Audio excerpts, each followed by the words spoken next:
Hello and welcome to the next unit review video. Today's video is going to focus on Unit 3 linear functions, equations, and their algebra. So let's first give an overview of what to expect in this video. Okay. First thing to expect is that we will do lesson overview, just like we did before. Then I'm going to briefly show you the standards that are going to be assessed in the Regents exam. In this video, I'm going to show you some formulas, so make sure you have that separate sheet for the formulas handy. And then I'm going to get into the topical reviews in this unit before summing up the most important key features of this unit. Don't forget to pause the video as you go along to write down anything you need to. In Unit 3, we had 7 lessons. And the focus, as I mentioned, was on linear functions. However, when we looked at average rate of change, we applied that formula that we're going to be looking at to any type of a function, not just linear functions. But that was pretty much the only one here we were dealing with nonlinear functions. And there are 5 Common Core standards associated with this unit. Essentially, one of them is solving a 3x3 system of equations, or solving them graphically. So 2 equations, given the graph, use the calculator to find the intersect points. Then calculating the average rate of change. Okay, you could be given either a table of values, or the graph, or the equation. And they may involve any kind of function. Okay, polynomial, exponential, logarithmic, trigonometric functions, and so forth. Okay. And also, next thing we should be able to do is construct a linear function given the graph or description of relationship of the 2 pairs of variables. Interpret the parameters of a linear function, such as the slope, y-intercept, domains and ranges, and lastly to find the inverse of a line. So let's first look at some formulas. Okay, the first formula we're going to look at is direct variation. That occurs when you have essentially a line that passes through the origin. Y is equal to kx. That is the formula for direct variation, because if you divide y divided by x, you get a constant. Okay, it's a constant relationship. Okay, constant slope. We're going to look more into depth with that. Look more in depth with that in a moment. Average rate of change is we find the change of a function over the change of a certain interval. Okay, and that is found by evaluating the function at 2 variables and subtracting them, divided by the input variables subtracted.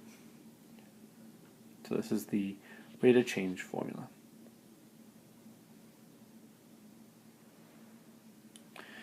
And there are a couple forms of lines that we looked at. Slope-intercept form is the most common one, y equals mx plus b.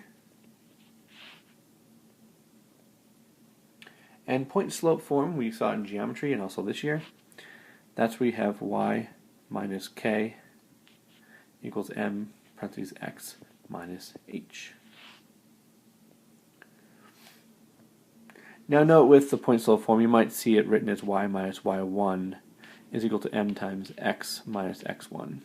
Okay, they're both perfectly fine.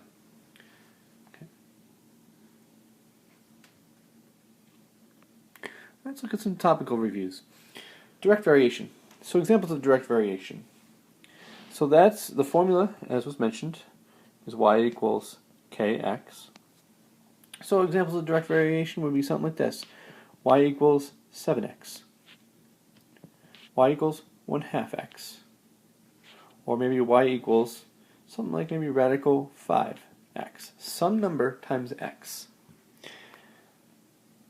Because the rate of change, or this, the constant of variation, should I say, is going to be 7 if it's equal to 7x. Meaning if you take the output value divided by the input value, you're always going to have a value of 7. Y divided by x, that gives you a value of 1/2. Y divided by x gives you a value of radical 5. Okay, so it doesn't have to be integers or fractions, it could be irrational. Okay, as long as it's some number times x.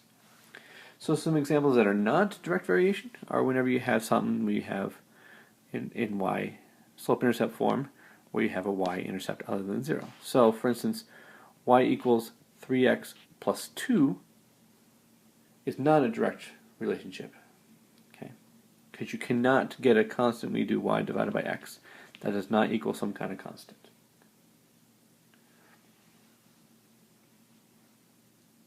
So if you're asked to test to see if things are directly related, see if you can find the equation, and if you get something that looks like this, then you know you have a direct variation.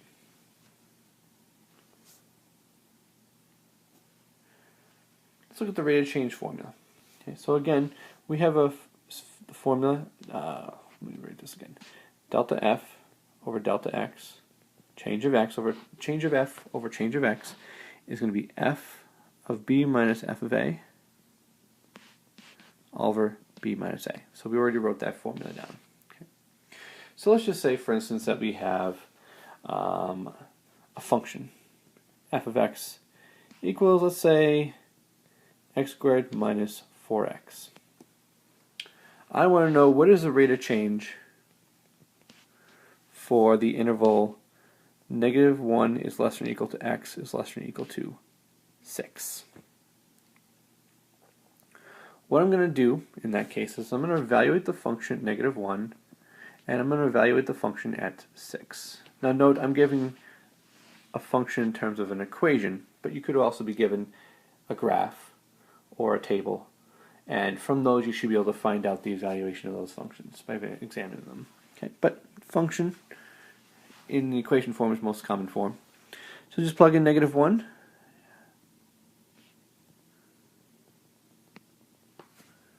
That gives me positive 1 plus 4, which is 5. Evaluating 6. That gives me 36 minus 24, which gives me 12.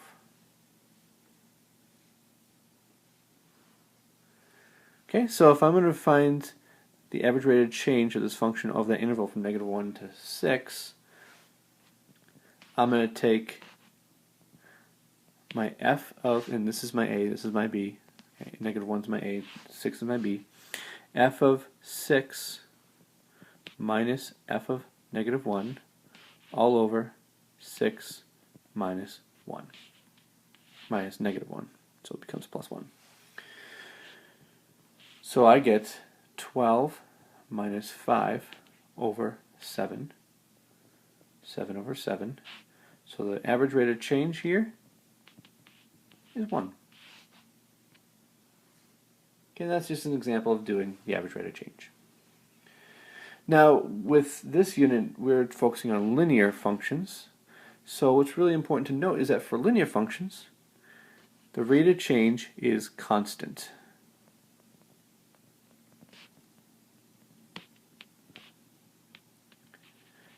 No matter what interval you're looking at, you're always going to have the same exact rate of change for a linear function.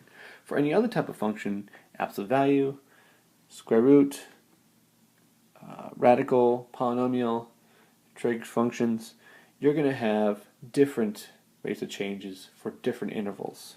Okay, so if I were to evaluate my given example for some other than -1 to 6, maybe 0 to 6, I would have had something like 12 over 7, which is different than 1. Okay. Or 12 over 6, sorry.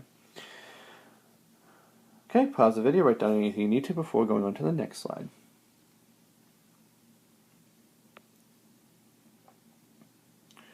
So there are several forms of a line with slope-intercept and point-slope form. Okay.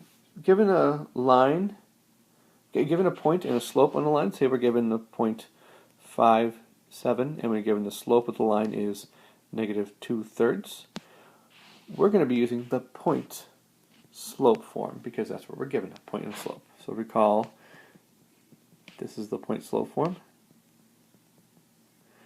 So my h and my k are going to be my x and y values of my point, and my slope is my m value. So the equation in this case is going to be y minus 7 is equal to negative 2/3 x minus 5. That's how you find the equation given a point and a slope. Use the point-slope form.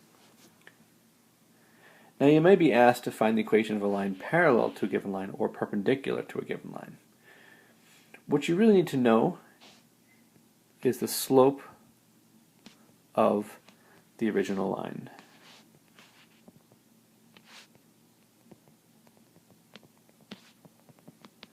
And you have to know that for both finding the line of a parallel relationship and a perpendicular relationship.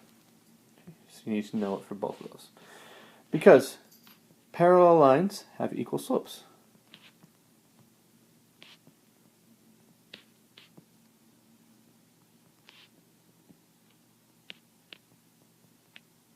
Parallel lines have equal slopes. Perpendicular lines have negative reciprocal slopes.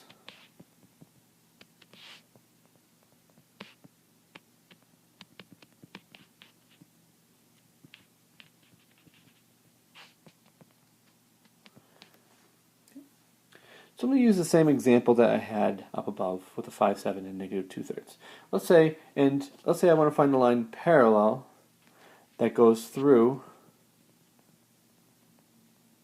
the point 5, 1. Let me do a little different. Okay, through maybe 7, 4. Okay, yeah, I'll use different numbers. Parallel through this point, 7, 4, and we're going to do the one perpendicular through 7, 4. Okay. Now, if you're given the equation, then all you have to do is just rewrite it in the form y equals mx plus b, get y by itself. That will allow you to find the slope of your original line. Okay. Let's just say we already found that the slope of the original line is the negative 2/3 from that first example. The parallel slope is going to be the same thing, negative 2/3. So if I'm going to write the equation, I'm going to use the point slope form because I have the point I'm going through and my parallel slope. So it would be y minus 4 is equal to negative 2/3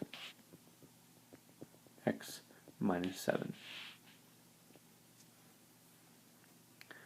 My perpendicular slope is going to be the negative reciprocal, means I have to flip it, make it 3/2, and negate it, so it becomes, in this case, positive.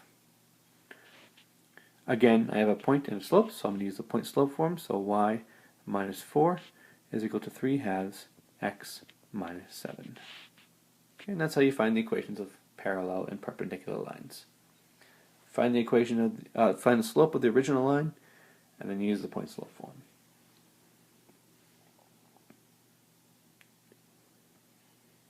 Now you might be asked also to find the solution to linear equations graphically. Okay, whenever you're given two equations, what you want to do is get y by itself in both of them if they're not already written by themselves, so you can put in the equations into your calculator. Of course, being careful about parentheses when you put it in, especially if you have fractions and negative values and so forth. Okay, just be careful about it. So, two intersecting lines, you're going to graph them, and you're going to have something that looks like this. Okay. And this works, by the way, for nonlinear equations as well, as long as they intersect at some point. You can use your calculator after you hit graph. Make sure you have the appropriate window so you can see them. So you may have to manipulate the window in order to have them graphed. Sometimes the window is given to you on the axis. Looking at the graph, see where they intersect, then you want to do, in your calculator, second, press that button, calc, which is located where it says trace. Second, calc. And one of the options is going to be intercept. On my calculator, it's 5. What you're going to have to do is you have to choose the first curve, hit enter. You can choose the curve by hitting the arrow buttons between several equations. But if you just have two equations, you just have to hit enter. And then you have to choose a second curve. And you do that by hitting enter. And then you have to choose a guess. So you have to scroll the point, the little plus sign, make it move along the graph until it gets to the point of intersection. So maybe the point would be here, moves up the graph until it gets to about right there. Then you hit enter, and it should give you the coordinate pairs of the intersection point. Probably in the form of x equals some number and y equals some number. Okay. That gives you the solution to the system of equations graphically.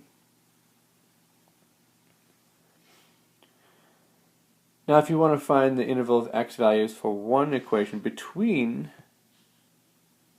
certain two y values, or greater than or less than one y value, what you're going to do is in y1 you're going to write the equation of the line.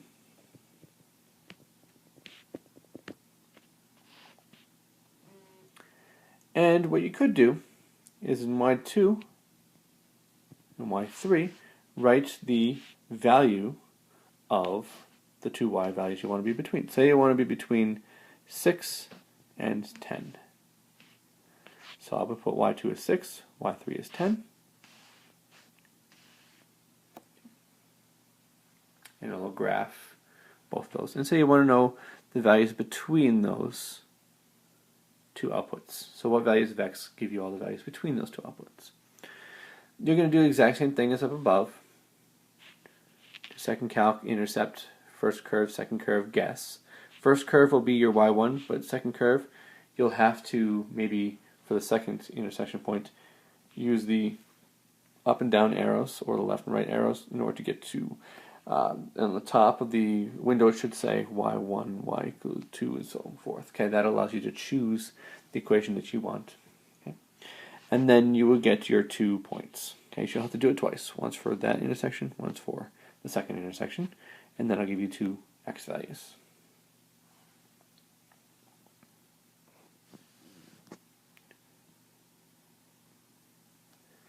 Another focus in this unit, which we kind of saw a little before, was the inverse relationship of linear functions. Okay. And recall with inverses, all you have to do to find them is just switch the x and y, and then solve for y. So if I have an equation such as y is equal to 3x minus 6, I'm asked to find the inverse. By the way, it could be given in function notation. 3x minus 6 is equal to f of x. I just have to switch the x and the y. So I'm going to write x is equal to 3y minus 6. Then solve that for y. Add the 6 to both sides. X plus 6 is equal to 3y. And divide both sides by 3, which eventually gives me y is equal to x plus 6 over 3, or 1/3 x plus 2. So you can write your inverse function as 1/3 x plus 2. You can write it as y equals x plus 6 over 3. Both are fine. Or you can write it using the function notation. So remember, inverse function notation has f to the negative 1 of either one of those.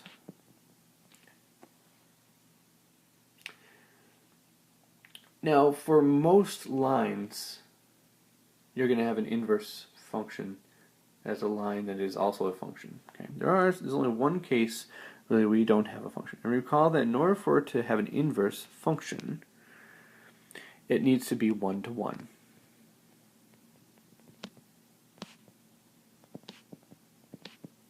Okay. Now every function has an inverse. It's just whether or not the inverse itself is a function or not. It must be 1-to-1 in order to have a function inverse, or an inverse that is a function. The only case where it's not 1-to-1 is if you have something like y equals 3. Clearly that does not pass the horizontal line test. The inverse of that function ends up being x equals 3. So it has an inverse. But notice, if I were to graph x equals 3, it definitely fails that vertical line test. Okay, so it's not a function. So for lines, you have something that's not going to have an inverse function if you have y equals some number. Okay, that in itself is a function, but its inverse is not a function. Okay. And another thing you're going to be asked to do with the inverse functions, and this applies for other functions as well, but let's say we know on f, we know that our input of 2 gives us an output of 5. Or in other words, we have the point 2, 5 on the graph. The x value input is 2, and the output y is 5. If I want to know a point on the inverse, I just switch the x and the y. So the inverse, write that again, to the -1. The inverse of the output of the original must be the input to the original. So you have to just switch it, which means that the point 5, 2 is on the inverse.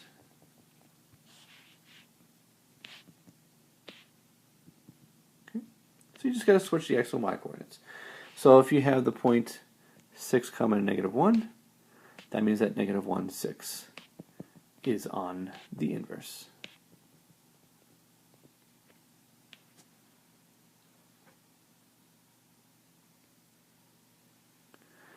Piecewise functions is something that we started looking at in this unit more extensively. And you should be able to do two things with these. From the graph, be able to write the equation of the piecewise function, and from the piecewise function, draw its graph. So basically what a piecewise function is, you have some function that's split up over different equations for different intervals of inputs.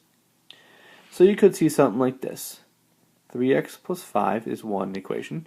Maybe 1/2 x minus 7 is another equation.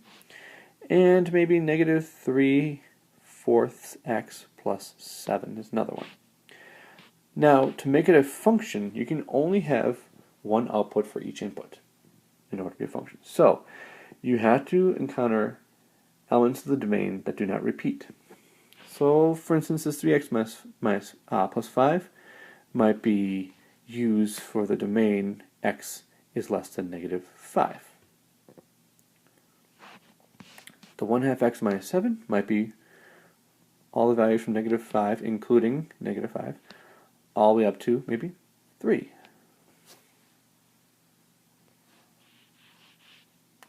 And then the last one might be between positive 3 and 10. Notice you don't have to cover the entire domain, but as long as you don't have repeating values. So if you have x values that are the same, you just have to make sure that their signs, only one of them has an equal sign. Okay? You can't have something like x is less than or equal to -5, or -5 is less than or equal to x less than 3. You can't have that kind of situation, because if I said evaluate the function at -5, you don't know whether to use that line or that line. Okay? You have to have only the domains that do not have repeating elements. Now what I would do for this function is, on the graph, I have -5, 3, and 10. Okay. 3x plus 5 less than -5. So if I find a table of values, okay, what I would do is I would do something like this, maybe like -7, -6, -5, -4, -3. Okay, and then let's skip a few, all the way up to maybe 1, 2, 3, 4, and so forth, and then maybe 5, and all the way up to 10. Okay. I can create a table of values to help graph this. If I were to evaluate -7, it's going to go into that first one because it's less than -5. -21 plus 5. That was my cat. He just sneezed. Hopefully you didn't hear that. -21 plus 5 is -16. -6 goes into that first one still because it's still less than -5. -18 plus 5 is negative 13.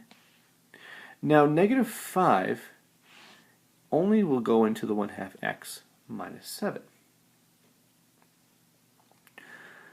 But we still need to evaluate it at the first one because we need to know where it's going to end at an open circle. Okay, so I'm still going to evaluate, but I'm going to put it in parentheses to help me know that it's not actually going to be a point on that line. Okay, plug in negative 5, I get negative 15 plus 5 is negative 10. So negative 5, negative 10 is going to be an open circle on the graph. Okay, so you're going to have something like this. And at that point it's negative 10. Now at negative 5 though, you need to still plug it into here. So negative 5 divided by 1 times 1/2, or divided by 2, subtract 7, that gives you negative 9.5. So at the value of negative 5 as an input, you really have negative 9.5. So maybe like right there. And then you can continue filling the table out. So negative 4 into there gives you negative 2, so it gives you negative 9. The next one gives you negative 8.5, so forth. Okay. And then at 3, at 1, we have to find out what happens up to 3. So at 1, we're still using that 1/2 x minus 7. So 1/2 x, so that gives you 1/2 minus 7. Negative 6.5. Okay. That's 2. We get 1 minus 7, which is negative 6. And again, at 3, we're not going to be actually on that second line, but we need to still find out that value because that's going to be an open circle on the graph. So at 3, I get negative 5.5. And again, I'm going to put that in parentheses just because I know that's actually not on the graph. Okay, it's just an open circle. At 3, so that means that we go to negative 5.5, so maybe about like right there. It's going to be an open circle. Now, of course, my scale on this is kind of horrible. Okay, but just keep that in mind. Okay, we have a closed circle at negative 5, open circle at 3.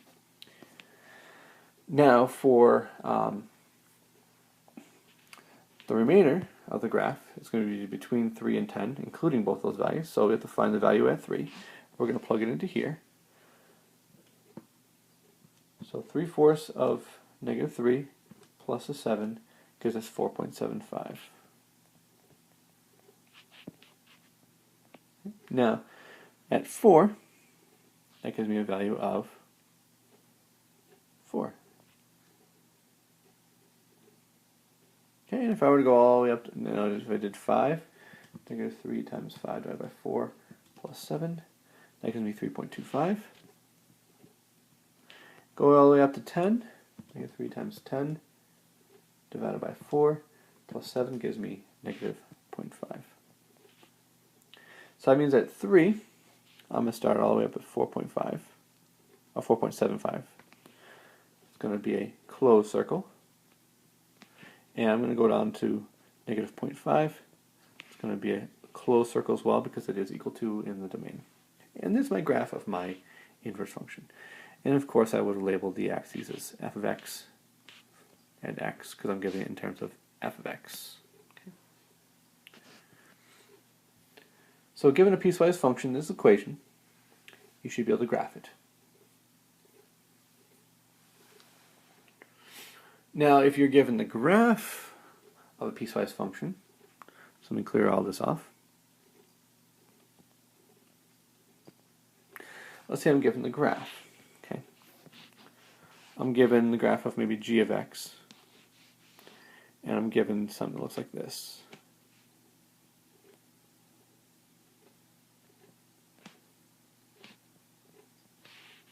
Okay. Let's say that x value is negative 3 and this x value is 5. Okay. What you need to do in order to find the equation, first notice there's 3 different parts to this graph. So my function g of x is going to have 3 different equations over 3 different intervals. You have to find the equation for each part. Now what you may have to do is use the graph, either find 2 points on each part, if it's a line, to find the slope of the line. Okay, let's just say we find out that the slope of the first one is 2/7. Okay, x. You have to find out what the y-intercept is, so you may have to use the graph to find out what that y-intercept of that piece is going to be. Now notice that will not actually, the y-intercept will not be on the actual function because you had to draw it to get there. But let's say the y-intercept ended up being 10. So it would be plus 10. But you have to indicate the domain that you're going to use that piece for. So it has an open circle at -3, and it's less than, all the values less than -3, so it's going to be x is less than -3 is your domain. Then you look at the next piece. This one happens to cross the y-axis. So maybe it crosses the y-axis at 2. Okay. And let's say we found out the slope of that part ended up being, choosing 2 points, 5/3. So it's going to be 5/3 x plus 2. And the domain where that piece occurs is going to be between -3 and 5, and including those values. So it's going to be -3 less than or equal to x less than or equal to 5. And for the remaining piece, the third piece, again, we have to do like we did in the first one, kind of extend it to find out where it intersects the y-axis. Okay. Let's say it intersects the y-axis at 17. And let's say we also calculate the slope, finding any 2 points on there, as being -4/3. Okay, so it's -4/3 x plus that y-intercept of 17, if you were to extend it. And that is for all values of 5 and above, but not including 5 because it is an open circle. So it's going to be x is greater than 5. And that's how you find the equation of a piecewise function given its graph. Let's move on to solving systems of 3x3 equations. Now this is most likely going to probably be an open response question on the Regents exam. So it's really important to know how to do this step by step. And the way we solve 3x3 systems is to make the 3x3 and turn it into a 2x2 by eliminating a variable. Okay. So turn it into a 2x2 by eliminating one variable. Okay. So if you have x, y's, and z's, or maybe a, b's, and c's, or any other 3 letters as variables, you want to eliminate it to just 2 of the variables. So you're limiting the same variable in the first step. Okay. Then you can solve that 2x2 by making a 1x1 by eliminating another variable.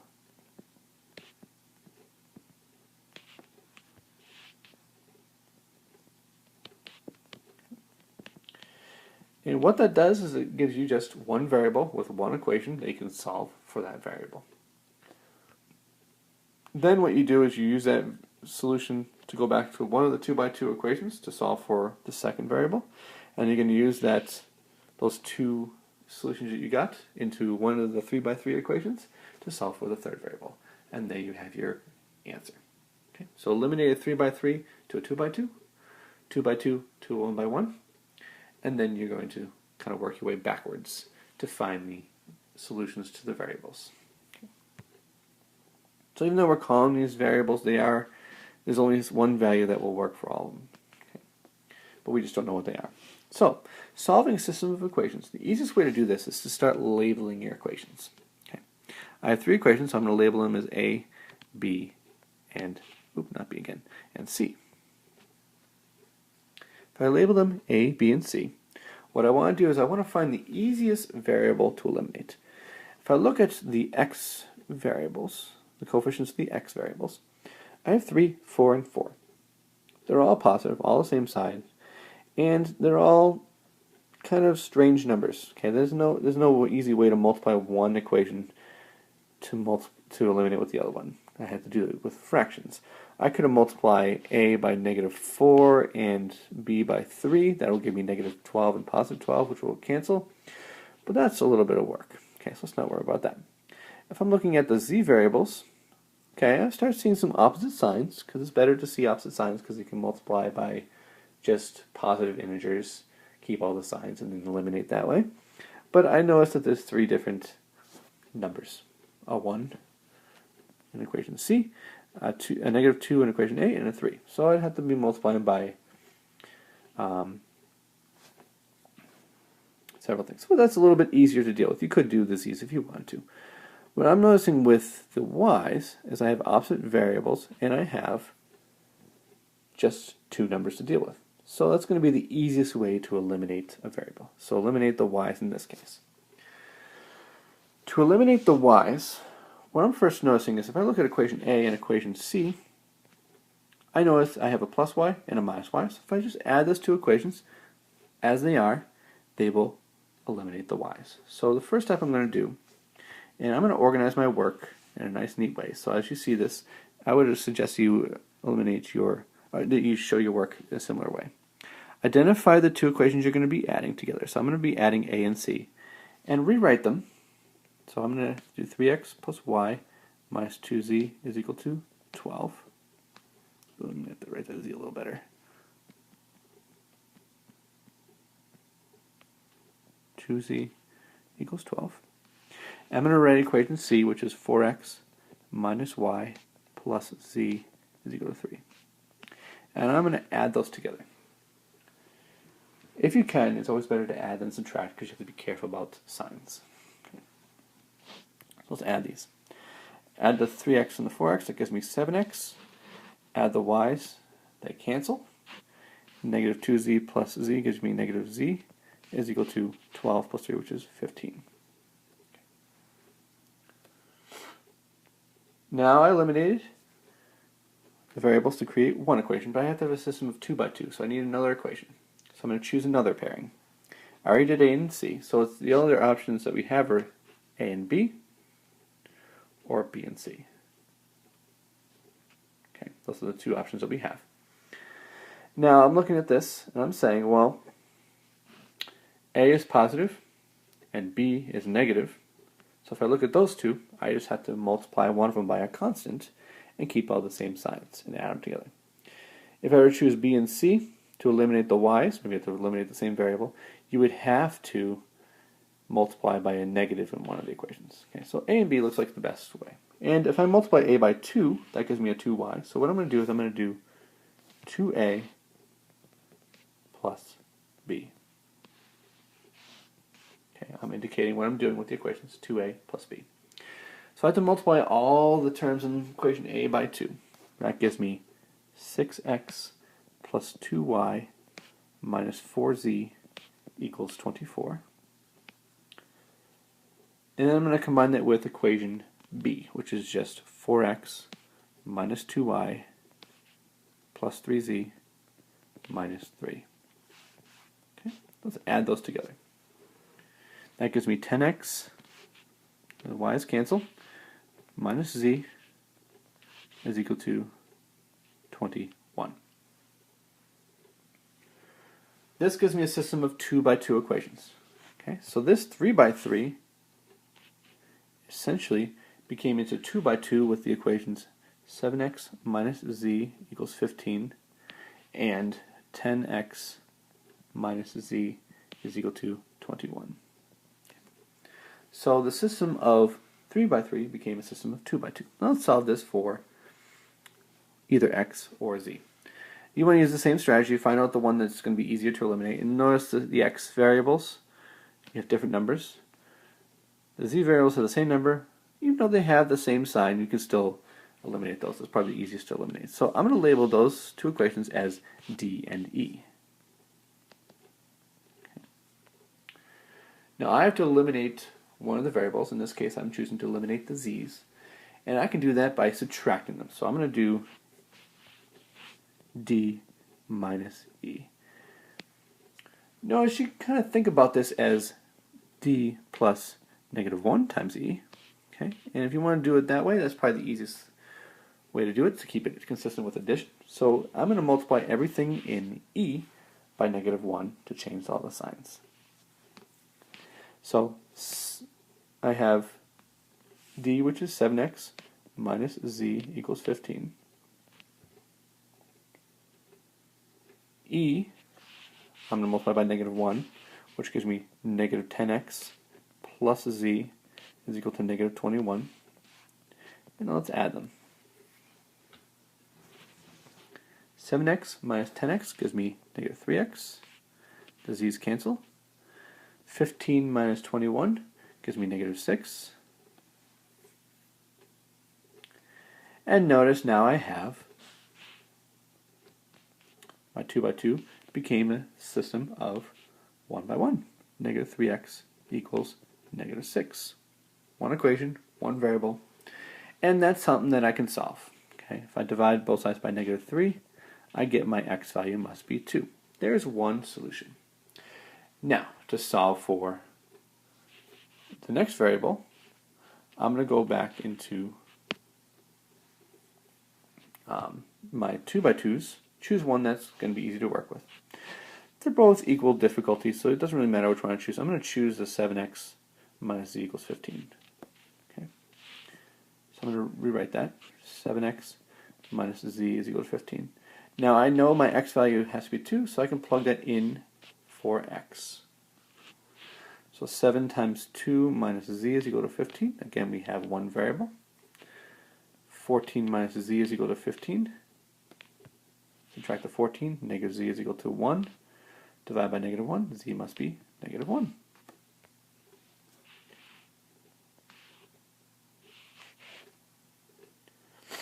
Okay, I'm going to kind of, just because I have limited space, I'm going to go into this area right here, okay, to continue solving this problem. Okay.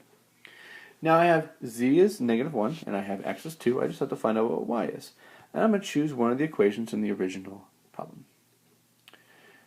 Now what I'm noticing is that y is positive in equation A, and I'm solving for y, so I'm going to use that one. Okay, so I'm going to copy that down. 3x plus y minus 2z equals 12. Now I know that x is 2 and z is negative 1, so I'm going to substitute those values in. 3 times 2 plus y minus 2 times negative 1 equals 12.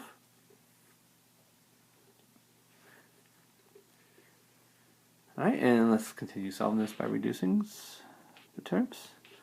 6 plus y plus 2 is equal to 12. Combine like terms, y plus 8 is equal to 12. Subtract 8 from both sides, y is equal to 4. So there's a couple ways you can write your answer. Okay, one way is as a coordinate point, which since we have 3 variables, it's going to be an x comma y comma z. So it's going to be 2 comma 4 comma negative 1. That's one way to write the solution. Another way to write the solution is as x equals y equals z equals. So you can write the solution as x equals 2, y equals 4, and z equals negative 1. Both are perfectly acceptable ways of writing your answer. As a coordinate pair, or in this case a coordinate triple, or as x equals y equals z equals. Whew, that's a lot of work. So this might be a good 6-point question on a Regents exam, or maybe even a 4-point question. Probably not a 2-point question, but at least one of those two. Okay, pause the video, write down anything you need to. Alright, now this video is fairly lengthy, but I provided some examples for you so you can see how to solve some of the problems in this unit. Okay. But the most important thing you should be able to do from this unit is to use the average rate of change formula to find the average rate of change over a given interval of values. You should be able to easily solve a system of equations graphically. You should be able to find the equation of the inverse of a linear function algebraically. Given the function, find the inverse. Find a point on, or given a point on the function, give the point of the inverse on the inverse of the function. Let me say that again. Given a point on the function, find the point on the inverse. Basically switching them. So if you have 5 comma 2, you know that's 2 comma 5 is on the inverse. Okay. Whew. And I don't want to re-record this video in order to change that, so my apologies. Okay. Now the last thing, a few things, is to write the equation of a piecewise function given its graph, or graph piecewise function given its equation, and solving a system of 3 by 3 equations algebraically. Thank you for watching. Hopefully you've taken some good notes so you can have a nice review for the Regents exam.